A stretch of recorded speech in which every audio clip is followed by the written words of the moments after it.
Hey guys, welcome back to another video. Today I'm Mateo. Today we're here at Classic Motor Museum. And yeah, it's about cars. We're gonna go see how it is, and yeah, let's get right into it. It's not the most expensive. Just a Mustang here. There was Alfa Romeo? Alfa Romeo, right? It's 2.6 liter, 1964, 2.6 liter Touring. That was the big dog in 1964 for Alfa Romeo. Yeah. You've heard of Alfa Romeo? Yes, yes. In high school, many years ago, I had a 1963 Giulietta. Okay. Okay, and then when I went to college, I sold it for $600, 1969. Wow. And now it's worth $75,000. Yeah. Okay, so that was a big mistake. But who knew 50 years? Good? Heard of Ford, right? Yes, of course. Okay, this was the most successful car back in the day that Mr. Ford and the Dodge brothers, you ever heard of Dodge? The Dodge brothers used to work for Henry Ford. They owned 10% of the company. Okay, the Model T, he built 15 million between 1908 and 1927. He invented the lines, right? On like the lanes on the On the roads, fabric, right? On la fábrica de ensamblaje. Él inventó Ford inventó la línea para ensamblarlo más rápido. But Ford created some type of I know all about Mr. Ford, but I've never heard anything he did on the road. Like not on the road, it's on the fabric. on the fabric, like a line. Oh, an assembly line. Assembly line, Okay, yeah. Right?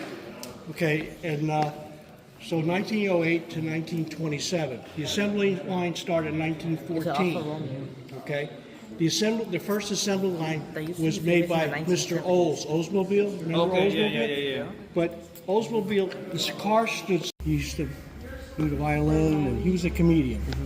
And at the end of his show, he used to say, "Rochester, go get the Maxwell. I'm ready to go home." Now he never really owned one, but his personification that he was cheap. Didn't like to spend money. So it's 1958. He's driving a car built in 1915. But like I said, he never really owned one. It was just a personification that he was cheap. The big story with Maxwell is Chrysler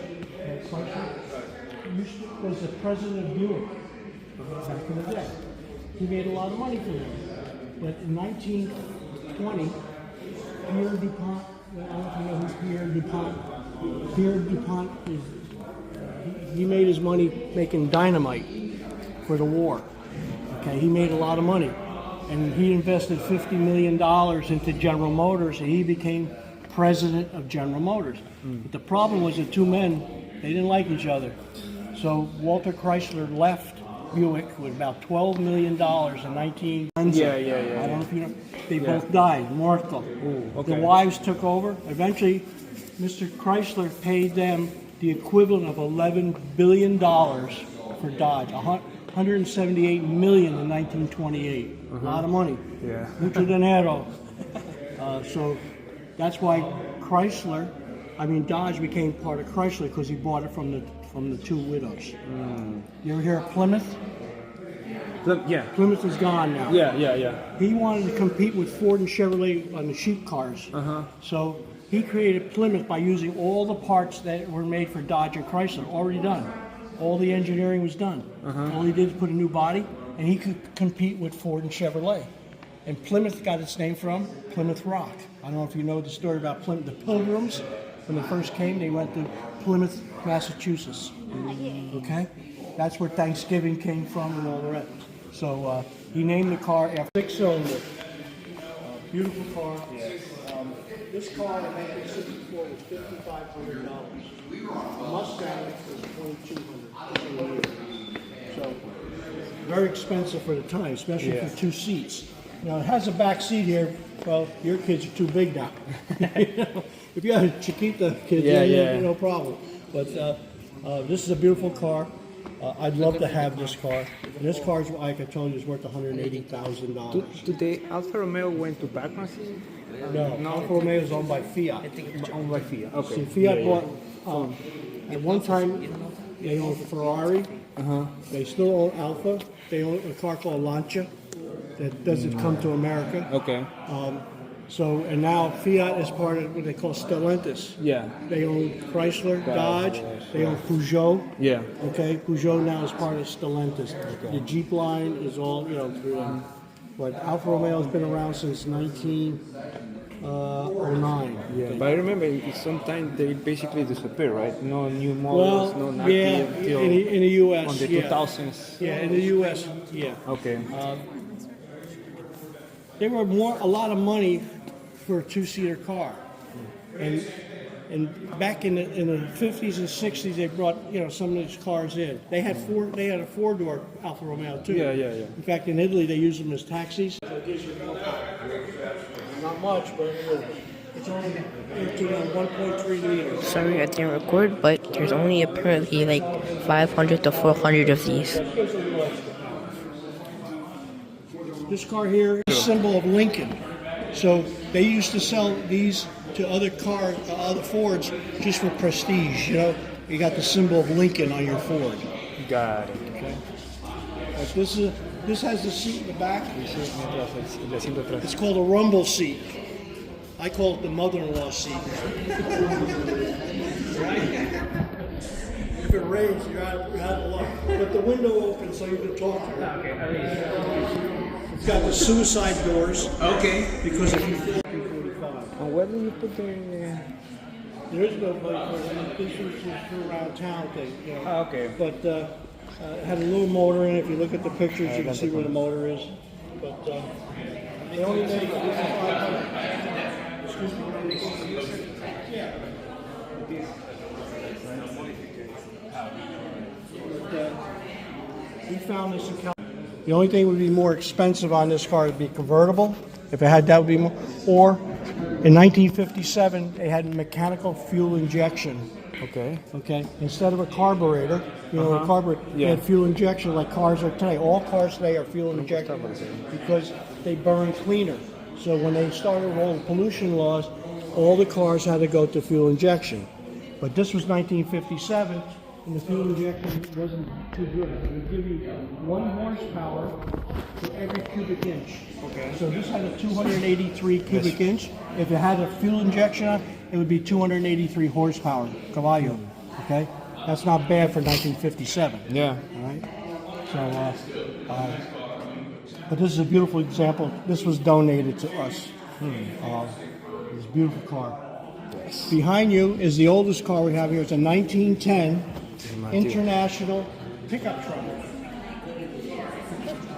The rubber was not black back then, it was white. Natural rubber was white. So white got dirty, so they used to put in black. And then they used to mix carbon into it to make the black color. But this is how we got white walls. See the white wall? Once you paint the bottom black, you have white. So that's how the white wall came. Now this is 2-cylinder, air-cooled. No water. No water. Okay. Air cooled like the old Volkswagen. Yeah. And like I said, this is 1910. If you look inside, you can see the one piston. There's one here and one in front. Oh, it's smooth. And this one make air to cool this thing. This was donated. The first ever model of the Tesla. But somebody donated, so we put it next. This is 1910, and this is 2010. Good. You can always tell a 56. You see the spare tire up there? That came standard. Reason being, the executive in charge of Thunderbird back then.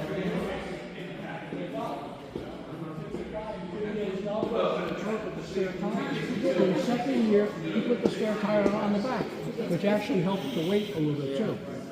And then in 57, he made the whole car bigger to get the golf clubs and the spare tire back in the trunk. Then in 1958, it became the Square Bird, which was a 4-seater. Okay? Okay. Which sold very good too. Yeah. Okay? But this is the baby birds. And this color is very rare. I grew up with these cars. I never saw this color growing up. But I call it wasabi. You know wasabi? Okay. When Edsel died in 1943, Mr. Ford died, the old man died in 1947. Mr. Ford was considered the world's first billionaire. Now, back Rockefeller, if you counted them on today's money, Rockefeller, today's money would be worth $400 billion, way above Elon Musk and everybody else. But they didn't count in millions back then. But in the 40s, they did. Mr. Ford died with $3 million personal dollars in his pocket. Okay, he actually owned $3 million. Wow. So he was considered the first world's billionaire. This is a Pontiac. Okay. This is called a Bonneville, 1960. Look how long it is. 22, almost 22 feet long. Yeah. Take that for a test and park it. Oh my God. You know what the GTO is? The American GTO. Pontiac GTO. No. No? There was a guy named John DeLorean. You've heard of John Yeah. DeLorean? Yeah. Okay. John DeLorean worked for Packard. When Packard went out of business, he started working for General Motors. He became head of Pontiac, and he liked to go fast. So the Le Mans was the mid-sized car for Pontiac back then. He took the motor out of this one and put it in the smaller car. So now big motor, smaller car, we go There's fast. weight, yeah. Okay. He stole the name from Ferrari. GTO is a Ferrari name. Oh, okay. Gran Turismo Obbligato. Obbligato in Italian means homologation. Okay? So back then Ferrari laughed at him. Last Ferrari GTO sold for $70 million. You know who Ralph Lauren is? Yeah. Okay. Ralph Lauren has one. He owns 1% of Ferrari now. Ferrari went public 2 or 3 years ago. The Ferrari family still owns 34% of Ferrari. And you know who Mick Mason is? You ever heard of the band Pink Floyd? Pink Floyd, yeah. He's the drummer of Yeah. Pink Floyd. And he did an interview years ago. He goes, yeah, well, my bandmates were out looking for drugs and women. He says, I bought cars and I still got them. He bought his GTO Ferrari for $130,000 in 1970. Now it's worth $70 million. That's a good investment. Yes. So we tried to sell it this past summer, and the minimum was $46,500. Now we can't sell it any less because we gave the owner or his heirs a certificate for the IRS for $46,500. Now if you sell it for less, that means they have. Okay, yeah. It looks like a little bit similar, right? Yeah. The original Mini was made by Morris Garage. Okay. Now I'm going to give you some Custodia. Okay. See the steering wheel's on the right? Oh, yeah. American cars are on the left. Yeah. Why? Why? That's a good. 1,000 years ago and as today, most people are right-handed. Right? Is that one? Correct. They're right-handed. Yeah. Most people are right. Only 11% are left-handed. Anybody left-handed here? You're 11%. The Romans built the roads. The Romans had soldiers. Soldiers carry swords in their right hand because most people are right-handed. So they always stay to the left, so the right hand would be able to fight. Okay. Eventually, they took over England. Inglaterra was part of the Roman Empire. Okay. Then eventually, England took over half the world. Okay. So it even came to America. Look at the 1910. Where's the steering wheel? Oh, yeah. On the right. You ever watch Cowboy movie? The wagons? Which side of the wagon do you drive it from? Right. This girl's smart. Okay? The woman always sat to the left unless she was driving. Now, the turn of the century came, the Industrial Revolution here in America. They had these large industrial wagons because they used to have 8 to 10 horses because now they're pulling steel, a lot of heavy product. So the guy driving that wagon always sat on the last horse on the left. So now he wanted to stay to the right. That's when America started driving on the right because of those wagons and the guy sitting on the horse on the left. He didn't want traffic to be out. He wanted it to be over here. So that's when America started driving on the right. Now in Europe, Napoleon, all the countries, he didn't like driving on the left. So all the countries he went through, he changed them to the right. The last country in Europe to change was Sweden. Most of the countries switched after World War II. From the left to the right, except for England and Ireland. Yeah. and a lot of all their colonies like Australia, New Zealand, South Africa, India, they still drive on the left. Now Japan was never part of it, but Japan drives on the left. Okay, 70% of the world drives on the right, 30% of the world drives on the left. Now, Jamaica drive on the left. because I used Okay, so look, we have some motorcycles here. Here it is. Not reading that. You can read it if you want. Some cool cars. Really interesting. Lots of things I've learned today. Here you can read if you got it in here. Probably didn't record some of the cars because it would have been a bit too long.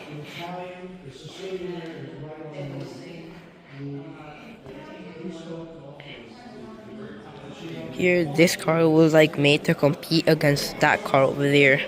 At least that's what he said. This is a rare color too. Here we have a Ford Mustang.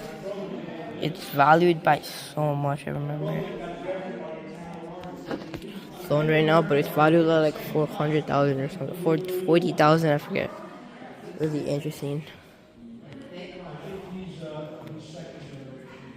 We have another nice car.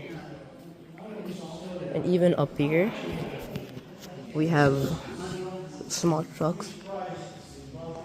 I don't know if you can see them.